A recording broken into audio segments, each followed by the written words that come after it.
మాజీ మంత్రి కొడాలి నాని అనుచరుడు శ్రీనివాసరావును అరెస్ట్ చేశారు. నకిలీ పోలీస్ అవతారమెత్తి బెదిరింపులకు పాల్పడుతున్నారు. గుడివాడ మండలం మోటూరులో పూజారిని బెదిరించి ఆలయంలో వాటర్ బోర్ మోటార్ ఎత్తుకెళ్లాడు. దీంతో బాధితులు ఫిర్యాదుతో నిందితుడిపై కేసు నమోదు చేశారు.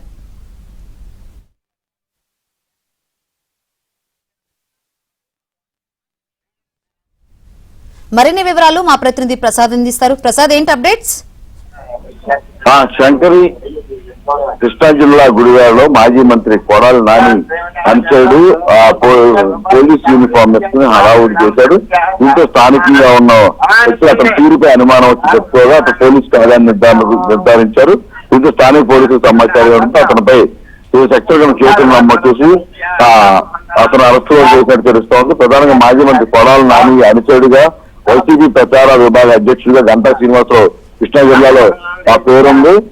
ఈ నేపథ్యంలో అతను ఈ రోజు ఆ పోలీస్ యూనిఫామ్ ధరించి ఆ మోటూరు గ్రామంలోని గంగారమ్మ దేవస్థానానికి వెళ్ళాడు. అక్కడ పూజారిని దాని ఇన్స్ట్రక్షన్ పరిచయం చేసుకుని ఆలయ తాళాలు ఇవ్వాలంటూ అదేవిధంగా అక్కడ ఉన్న ఇతర తాళాలు కూడా లాక్కుని హడావుడి చేశాడు.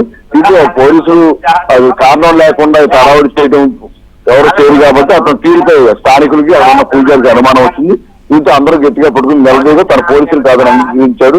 వెంటనే స్థానికంగా ఉన్న పోలీసులకు సమాచారం ఇవ్వడంతో వారు ఆ చర్యలు గంటా శ్రీనివాసరావు అదుపులో తీసుకోవడంతో కూడా అతనిపై సెక్షన్ కేసులు నమోదు చేసి విచారిస్తున్నారు.